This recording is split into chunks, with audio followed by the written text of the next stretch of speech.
Mini Burj Xalifa Toshkentda degan nom qo'yib qo'ydi. Hozirgi bizilayotgan Chorsu mehmonxonasi bor-ku, o'sha yerga mana g'oya qilganman. Buni tarixi institut o'qib yurgan paytlarim, keyin institut bitirgandan keyin ham o'sha Navoiy ko'chadagi ofisda ishlaganmiz.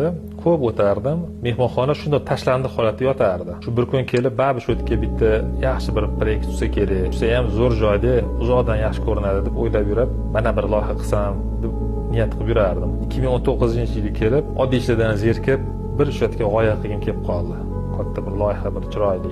Bir 10 tami, 20 ta eskiz qildim.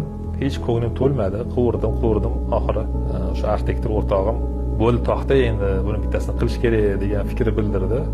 Mayli dedim. Keyin o'sha qilgan eskizlarimni qo'yib 3-4 ta arxitektorni yig'ilib prosmotr qildik, ya'ni ko'rgazma qildik. Qaysi birini shuni rangli holatga keltirishga yaxshi arziydi degan ma'noda. Saylov qilindi, hamma o'zini fikrini bildirdi. O'zim ham bittasiga ovoz berdim, o'zim qilgan g'oyalarimdan bittasiga. O'sha eng ko'p qilingan g'oyani tanlab keyin 3D sini ko'tarishni boshladim, chiroyli qilib. Keyin uni ko'tarib animatsiyasini ishladim. Animatsiyasini ishlab, o'sha paytda YouTube kanal ochgan edim. YouTube kanalimga qo'yib yubordim. YouTube kanaliga qo'yib yubordimda, uni bitta arxitektor, bloger bor ekan. Sherdormi degan, hozir aniq esimda yo'q. O'zini kanaliga qo'yib yubordi. Uni kanalida prosmotr juda katta bo'lib ketdi.